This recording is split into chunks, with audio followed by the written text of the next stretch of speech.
Ahlan wa sahlan marhaban bihudurikum Profesor Dr. Mahfud MD, Menko Polhukam Republik Indonesia. Allahumma shalli ala Muhammad.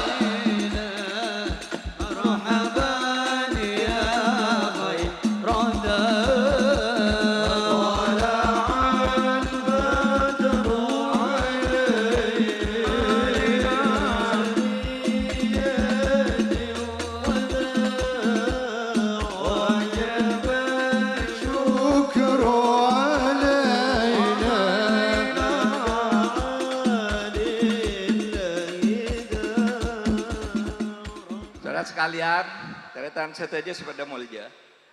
Malam ini kita istighosah untuk keselamatan bangsa. Karena pada saat ini bangsa kita sedang menghadapi banyak permasalahan yang mungkin saja setelah kita bicarakan kita bisa melakukan sesuatu agar bangsa kita ini selamat. Misalnya apa? Yang mengancam bangsa kita sekarang ini kalau bicara dari sudut geopolitik. Di luar negeri itu banyak perang. Misalnya antara Rusia dan Ukraina. Lalu serangan Israel ke Palestina yang memporak-porandakan Gaza. Dan berbagai persoalan lain di dunia yang berdampak ke Indonesia. Perang Rusia-Ukraina bukan hanya persoalan politik luar negeri kita, tetapi juga bisa mengancam posisi kita di dunia internasional, juga persoalan ekonomi. Misalnya ini, selama ini kita mengimpor gandum untuk keperluan kita, seperti untuk bakmi, supermi, dan lain-lain yang perlu gandum, itu mengimpornya 80% dari Uni Soviet dan Ukraina. Kalau perang itu berkelanjutan, maka kita tidak punya sumber yang sama murahnya dari luar negeri, dan itu bisa mengancam perekonomian kita. Begitu juga sekarang ancaman dari bencana alam, ada El Nino, ya, panas yang ekstrim, yang mudah-mudahan segera berlalu. Kemudian ada wabah, ada letusan gunung, ada tsunami. Saudara, itu semua perlu keseriusan kita untuk menangani. Kita bangsa Indonesia, kita orang Madura ini punya tanggung jawab untuk datang menjemput sejarah. Menjemput sejarah untuk menyelamatkan Indonesia ini dari ancaman bagi kelangsungan kebangsaannya. Mungkin saudara bertanya, Pak, itu kan di luar negeri, itu kan alam. Bagaimana kalau di dalam negeri? Saudara, di dalam negeri pun masalah kita tidak sedang baik-baik saja. Negara ini sedang juga mengalami banyak masalah. Saya selalu mengatakan, saudara, saya tidak akan kampanye politik praktis. Saya tidak akan kampanye untuk pemilu. Tapi saya akan kampanye tentang politik kebangsaan. Bangsa kita ini sekarang diancam oleh perpecahan dan oleh kemunduran. Karena apa, saudara? Karena di Indonesia ini diakui atau tidak sangat banyak korupsi. Saudara sekarang melihat ke arah manapun di Indonesia ini selalu ada korupsi. Coba dari sini saudara, lihat ke atas. Ada pesawat lewat. Ada korupsi di perusahaan pesawat terbang. Lihat ke laut. Ada illegal fishing, pencurian ikan secara ilegal. Lihat ke hutan. Ada korupsi di bidang kehutanan. Lihat ke rumah sakit, ada korupsi di bidang penyelenggaraan kesehatan. Di mana-mana banyak korupsi. Sementara penegakan hukum kita ini harus diakui masih lemah. Siapa yang ditindak secara hukum karena korupsi, karena kesalahan, itu biasanya hanya terkena kepada orang yang apes. Apes saja itu, bukan karena sebuah program yang terencana. Hampir semua orang korupsi, tapi yang kena hanya sedikit. Itu berarti hanya yang apes. Seharusnya ada satu langkah yang lebih sistematis untuk mencegah dan menindak korupsi. Saudara sekalian, kalau mau bicara dari sudut agama, saya ingin katakan bahwa Nabi Muhammad Rasulullah Sallallahu Alaihi Wasallam pernah mengatakan bahwa hancurnya bangsa-bangsa dan negara yang kuat di masa lalu itu oleh karena hukum tidak ditegakkan. Kalau ada orang kuat, orang kaya raya, orang punya jabatan, punya salah, hukum tidak bisa ditegakkan. Mereka bisa membayar, mereka bisa menteror, dan mereka bisa menyuap sehingga bebas. Kalau ada orang kecil salah, langsung ditangkap dan dihukum. Terkadang diadili di tengah jalan dan aparat diam. Saudara, dalam sebuah hadis sahih disebutkan bahwa ada kisah dari seorang penduduk Madinah yang aristokrat kaya raya, namanya Bani Mahzum. Anak Bani Mahzum ini perempuan kedapatan mencuri. Bani Mahzum yang hebat, kaya raya, aristokrat di kota Madinah mengutus orang kepada Nabi Muhammad untuk menyuap.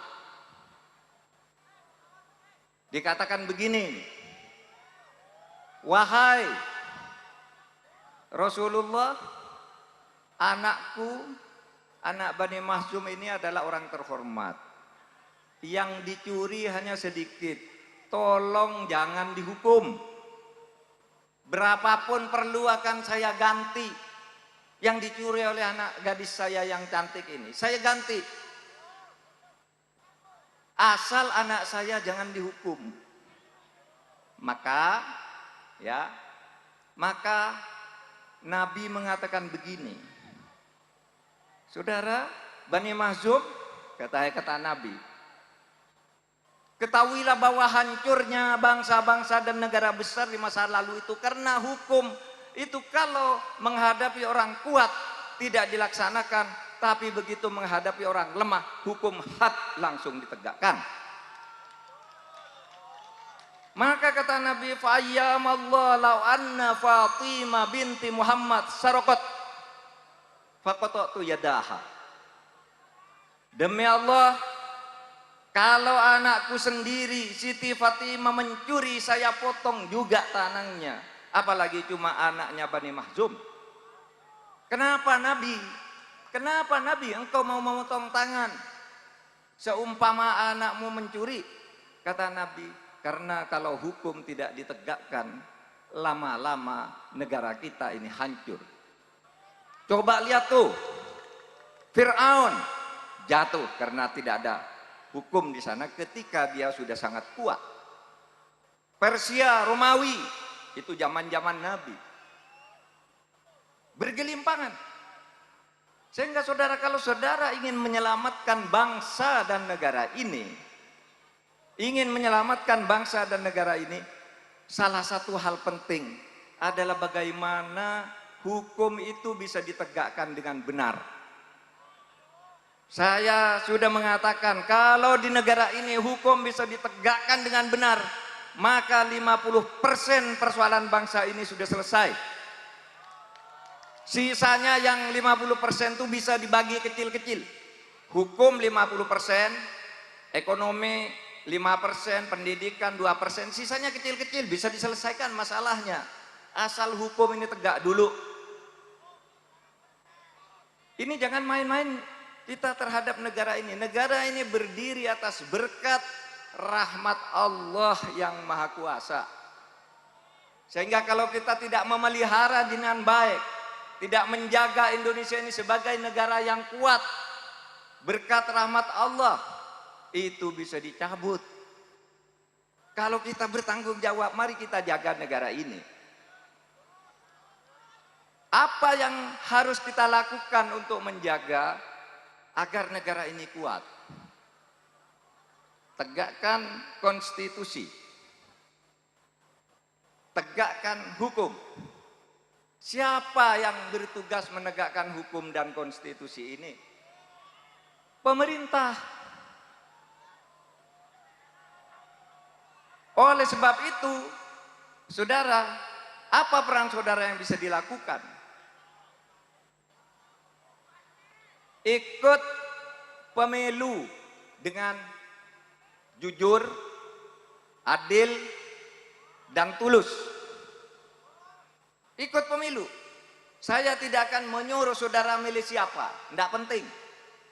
Saudara sudah bisa berkonsultasi dengan para kiai, dengan kelompok belajar, dengan kampus, baca buku, baca berita.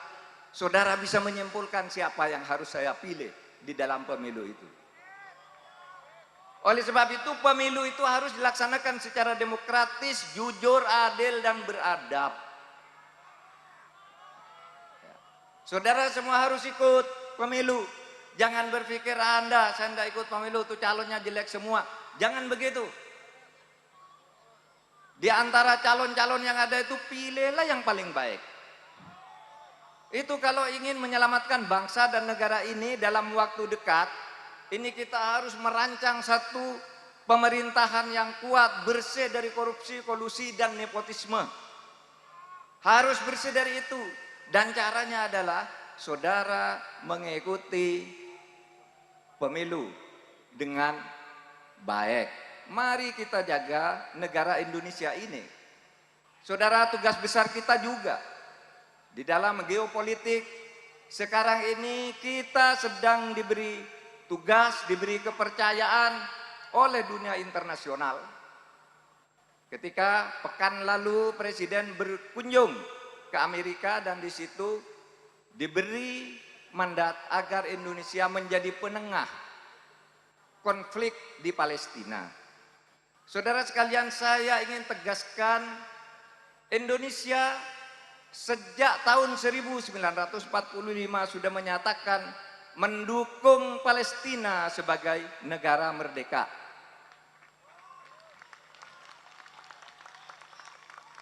Dan setelah keluarnya Dasar-Sila Bandung pada tahun 1955, Konferensi Asia Afrika dibangun. Pemerintah Indonesia, Presiden Soekarno mengatakan Indonesia tidak akan pernah membuka hubungan diplomatik dengan Israel sebelum Palestina merdeka. Ini harus dipegang sebagai amanat. Ini harus dipegang sebagai amanat perjuangan kita. Dan ini bukan pekerjaan yang mudah. Ini tidak akan bisa dilakukan oleh pemerintahan yang korup. Kita harus membentuk satu pemerintahan yang bersih.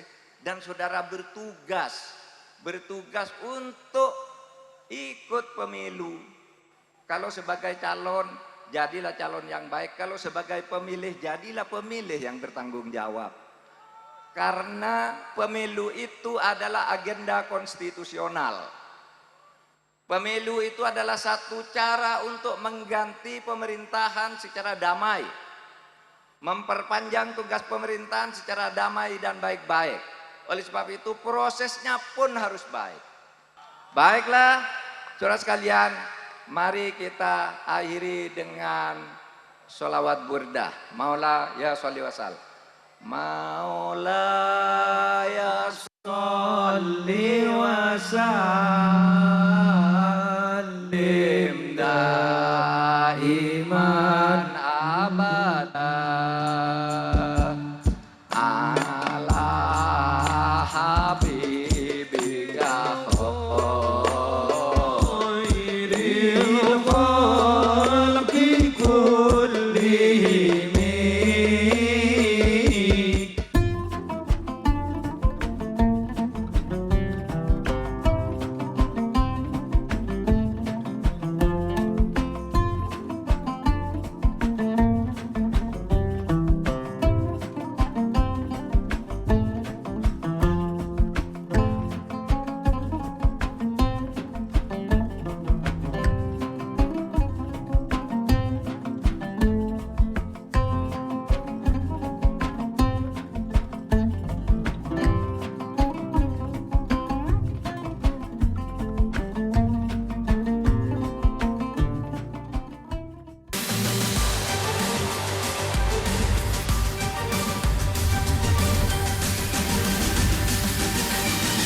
Hadirin dan seluruh jemaah yang kami hormati, selanjutnya mari kita simak bersama sambutan yang akan disampaikan oleh Bupati Sumedang. Yang kami hormati, Bapak Haji Ahmad Fauzi Wongsoyudo SIM, disilakan.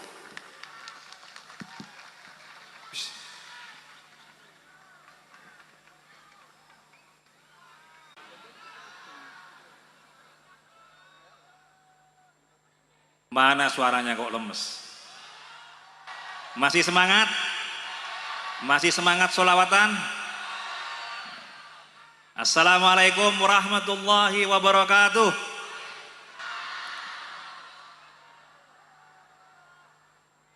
Izinkan sebelum memberikan sambutan selamat datang, saya ingin membuat seluruhnya semangat. Sedikit yel-yel saja. Kalau saya bilang, siapa kita? Taretan TV. Setuju? Siapa kita? Siapa kita? Tepuk tangan untuk kita semua.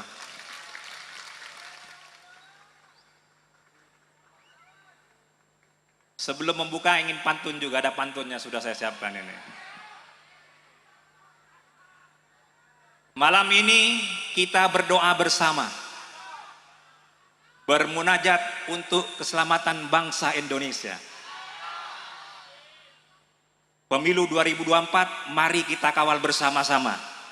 Insya Allah 2024 dari Madura untuk Indonesia.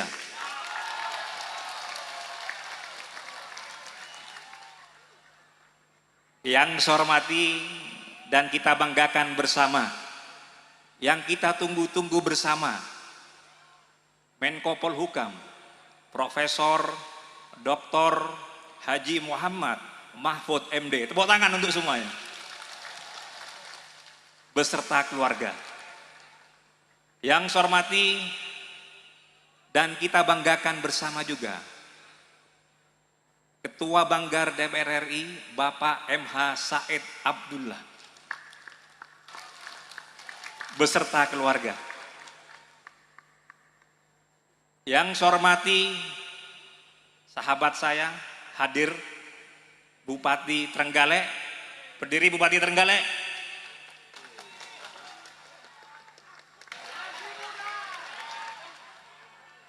Yang saya hormati Wakil Bupati Sumeneb, yang saya hormati dan kita takdimi bersama Al-Mukarramun, para alim ulama, para kiai, para habaib yang tidak bisa saya sebutkan satu persatu. Insya Allah kita semuanya takdim. Alhamdulillah, syukur kepada Allah Subhanahu wa Ta'ala, kita semua hadir di tempat ini. Semoga kita semua yang hadir selalu diberikan nikmat sehat dan panjang umur.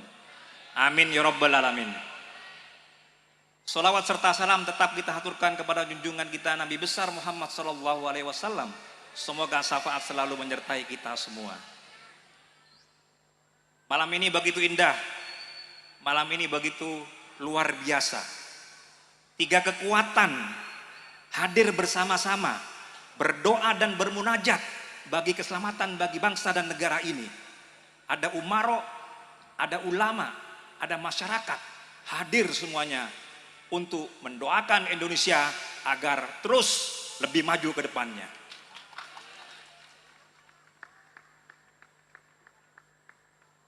Bapak Ibu sekalian yang saya hormati, atas nama pemerintah Kabupaten Sumeneb, mewakili seluruh masyarakat Sumeneb dan seluruh masyarakat Madura, kami ingin mengucapkan selamat datang khususnya kepada Menko Polhukam Profesor Dr. Muhammad Mahfud MD di Pulau Madura, pulau yang kita cintai bersama-sama. Kami di sini hadir semua berdoa bersama demi keselamatan bangsa.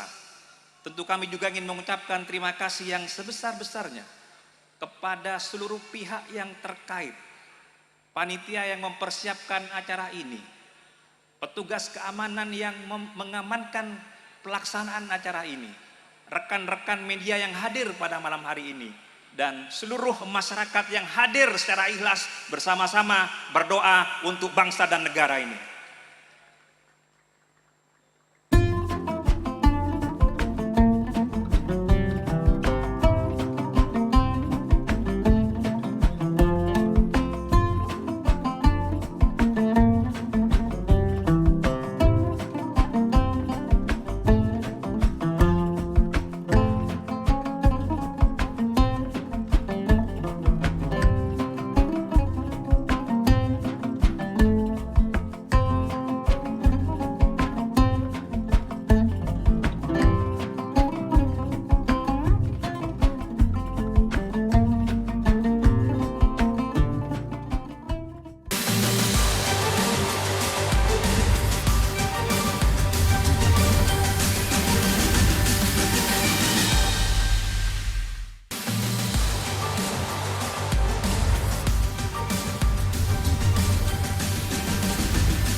Dan kita sama-sama sudah menyaksikan bagaimana istiqoroh kebangsaan yang ada yang digelar di Stadion Utama Ahmad Yani, Kabupaten Sumeneb, Jawa Timur. Saat ini saya sudah bersama dengan Ketua DPD PDIP Jawa Timur, Said Abdullah, yang juga menyaksikan dan mengikuti agenda istiqoroh kebangsaan ini. Bang Said tadi sama-sama mengikuti agendanya istiqoroh kebangsaan. Apa yang kemudian Anda lihat dan bagaimana tadi dari orasi politik yang dibawakan oleh Pak Mahfud tadi, seperti apa tanggapan Anda?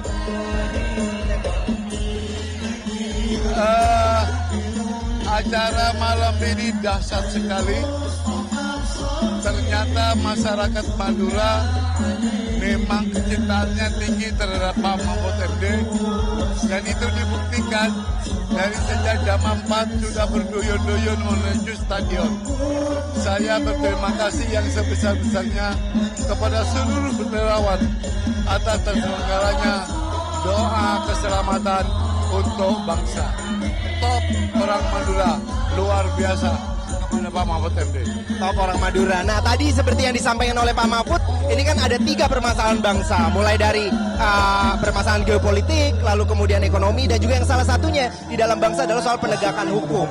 Nah, ini apa kemudian, karena kalau kita lihat kan sebenarnya ini 1 minggu setelah pidato Ketua Umum Anda PDIP Megawati Soekarno Putri yang kemudian juga menceritakan hal yang sama soal kecurangan pemilu, lalu kemudian penegakan aparat hukum. Seperti apa nih?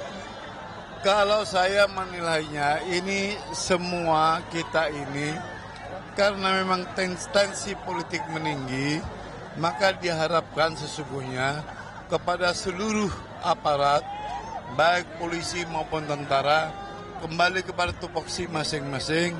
Dan saya tidak melihat di Jawa Timur itu aparat miring ke kiri, miring ke kanan. Tentara itu miring ke kiri, miring ke kanan. Karena apa? Nawaitunya sama, bagaimana pemilu ini bisa dilaksanakan dengan aman, damai, tertib, dan jurdil serta terbuka bagi setiap partisipasi masyarakat.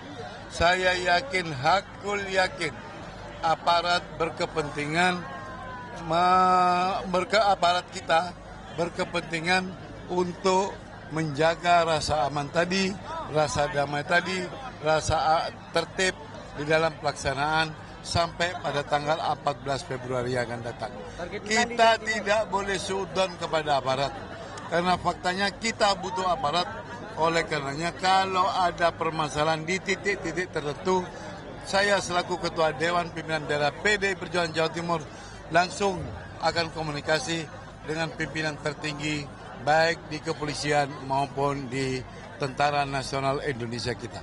Oke, nah ini kita bicara soal elektoral juga di Jawa Timur nih Pak. Kalau kita lihat dari representasi tiga pasangan calon ini kan juga dari Jawa Timur, lalu kemudian ke kaum Nahdien begitu. Nah kalau dari Bang Said sendiri di Jawa Timur ada target suara yang kemudian bisa diberikan dalam pemilu 2024? Kalau melihat antusiasme masyarakat Madura yang selama ini memang rendah tingkat elektabilitasnya, maka kehadiran Pak Mahfud memberi angin segar bagi kita semua.